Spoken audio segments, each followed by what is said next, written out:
آپ صلی اللہ علیہ وآلہ وسلم ان سب کے درمیان سے باحفاظت گزرتے ہوئے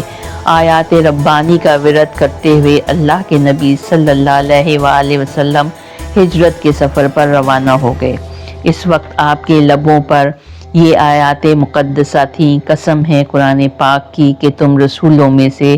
ہو، سیدھے راستے پر ہو۔ یہ قرآن غالب اور رحیم ہستی کا نازل کیا ہوا ہے تاکہ تم ایک ایسی قوم کو خبردار کرو جس کے باپ دادا خبردار نہیں کیے گئے تھے، اس وجہ سے وہ غفلت میں پڑے ہوئے ہیں۔ ان میں سے اکثر لوگ فیصلہ عذاب کے مستحق ہو چکے ہیں، اسی لیے وہ ایمان نہیں لاتے۔ ہم نے ان کی گردنوں میں طوق ڈال دیے ہیں جس سے وہ ٹھوڑیوں تک جکڑے ہوئے سر اٹھائے کھڑے ہیں۔ ہم نے ایک دیوار ان کے آگے کھڑی کر دی ہے اور ایک دیوار ان کے پیچھے، اور انہیں ہر طرف سے ڈھانک دیا ہے، لہٰذا اب انہیں کچھ نہیں سوچتا۔ تم انہیں خبردار کرو یا نہ کرو، یہ ماننے والے نہیں ہیں۔ حضور صلی اللہ علیہ وآلہ وسلم کے مکہ سے باحفاظت چلے جانے کی خبر مشہور ہوئی تو قریش سرداروں کے جیسے تن من میں آگ لگ گئی۔ سب سے پہلے آپ صلی اللہ علیہ وآلہ وسلم کو زندہ یا مردہ گرفتار کرنے والے کے لیے 100 شتر سرخ انعام کا اعلان کیا گیا، جس کے ساتھ ہی تلاش کرنے والوں کے دستے ہر طرف پھیل گئے۔ کامل 3 یوم یہ دستے آپ صلی اللہ علیہ وآلہ وسلم کو تلاش کرتے رہے، لیکن اللہ تعالیٰ نے ان کی متجسس نگاہوں پر ایک روک لگا دی کہ وہ غار ثور کے قریب سے گزرتے رہے لیکن انہیں اور ان کے ساتھیوں کو نہ پا سکے۔ بار بار گزرے غار میں بیٹھے ہوئے اللہ کے نبی اور نبی کے اولین دوست نے ان کے قدموں کی چاپ بھی سنی اور اٹھتے ہوئے قدم بھی دیکھے، لیکن اللہ تعالیٰ دشمنوں کی چالیں روکنے اور نبی کی تسلی کے لیے فرما رہا ہے، غم نہ کر، اللہ ہمارے ساتھ ہے، لا تحزن ان اللہ معنا۔ المانے جل جلالہ بار بار بدی سے روک کر بھلائی اور خیر کے امور کا حکم دے کر بنی نوع انسان کی مدد کرتا ہے اور مسلسل آنے والے سخت دن کی وضاحت فرما کر ان تمام اعمال سے روکتا ہے جو بندے کے لیے عذاب کا سبب بن جانے والے ہیں۔ ارشاد فرمایا جا رہا ہے، وہ ان کو نیک باتوں کا حکم فرماتے ہیں اور بری باتوں سے روکتے ہیں۔ المانی جل جلالہ ہر طریقے سے انسان کو برائی اور عذاب سے بچا لینے کی ہدایت فرماتا ہے،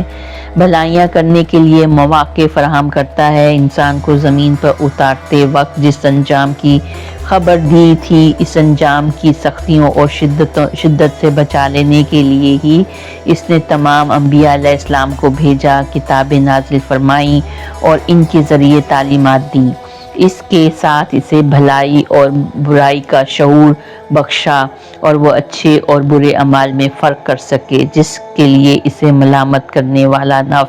نفس لوامہ عطا کیا اور خطا کے بعد توبہ کی مہربانی فرمائی۔ المانے جل جلالہ کی یہ تمام عنایات انسان کو سزا اور عذاب اور آزمائش سے بچانے کے لیے ہیں۔ ان تمام برائیوں سے بچنے کے لیے اس نے صرف اپنی فرما برداری کا حکم دیا ہے، اس سے زیادہ وہ انسان سے کچھ نہیں چاہتا، جس کی وضاحت اس طرح سے فرمائی گئی،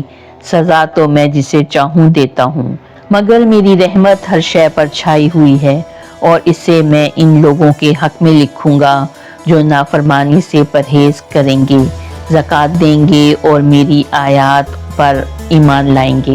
اللہ تعالیٰ سزا دینے پر پوری طرح سے قادر ہے، وہ ہر لمحہ ہر شے پر پورا اختیار رکھتا ہے۔ وہ اپنے بندوں کو سزا دینا نہیں چاہتا، سختی اور آزمائشوں سے بچانا چاہتا ہے، لیکن اگر انسان ہر دھرمی اور منمانی کرنے پر تل جائے تب وہ سزا بھی دیتا ہے اور عذاب بھی، لیکن ان سب سے پہلے وہ اپنے بندوں کو ہر برائی اور ہر برے وقت سے بچاتا ہے اور سب سے زیادہ اسی دشمن سے بچنے کی ہدایت فرماتا ہے جس سے پہلے دن ہی آدم کو خبردار کر دیا تھا۔ پھر قیامت تک کے لیے ارشاد فرمایا گیا، قرآن پڑھنے کے وقت رہندے کیے ہوئے شیطان سے اللہ کی پناہ طلب کرو۔ اس حکم کا مطلب ہے کہ انسان شیطان کے ان تمام وسوسوں اور گمراہ کر دینے والے ان تمام شکوک و شبہات سے محفوظ رہے جو اسے اللہ کی نافرمانی پر مجبور کر دیتے ہیں۔ شیطان کا مقصد ہے کہ انسان وہ ہدایت نہ پا سکے جو اسے اس کے رب کے قریب لے جاتی ہے اور اس کا رب اس سے راضی ہوتا ہے، اور انسان کی زندگی کا مقصد ہی یہی ہے کہ وہ اپنے مالک کی رضا حاصل کر لے۔ اس مقصد کی ناکامی انسان کی ناکامی ہے، اس مقصد میں رکاوٹ بن جانا شیطان کی کامیابی ہے، کیونکہ اللہ تعالیٰ کی ہدایت کو وہی انسان سمجھ سکتا ہے جس کا قلب و ذہن شیطانی وسوسے اور گمراہ کن شکوک سے پاک ہو۔ اب اللہ تعالیٰ جو انسان کو کامیاب دیکھنا چاہتا ہے اس سے مسلسل ان برائیوں سے بچاتا اور روکتا ہے، کیونکہ اگر وہ شیطان کے چکر میں آ گیا تو گمراہیاں اس کا نصیب بن جائیں گی، اور الماء جل جلالہ اپنے بندوں کے لیے گمراہی نہیں چاہتا۔ انسان پر اس کے بے پناہ احسانات ہیں جن کے بعد اس کا پورا حق ہے کہ وہ انہیں اپنی مرضی پر چلائے ورنہ سزا دے۔ ارشاد فرمایا جا رہا ہے، یہ تو ہماری عنایت ہے کہ ہم نے بنی آدم کو بزرگی عطا کی، انہیں خشکی اور تری میں سواریاں عطا کی، انہیں پاکیزہ چیزوں سے رزق دیا اور بہت سی مخلوقات پر فوقیت بخشی۔ پھر خیال کرو اس دن کا کہ ہم ہر انسانی گروہ کو اس کے پیشوا کے ساتھ بلائیں گے۔ اس وقت جن لوگوں کو ان کا اعمال نامہ سیدھے ہاتھ میں دیا گیا وہ اپنا کارنامہ پڑھیں گے اور ان پر ذرہ برابر ظلم نہ ہوگا، اور جو اس دنیا میں اندھا بن کر رہا وہ آخرت میں بھی اندھا ہی رہے گا، بلکہ راستہ پانے میں اندھے سے بھی زیادہ ناکام۔ المانی جل جلالہ صرف اسی راہ میں انسان کو برائیوں سے بچانے والا نہیں، اپنی مخلوق کی ہلاکت اور نقصان کے تمام اسباب کو روک کر ہر صورت سے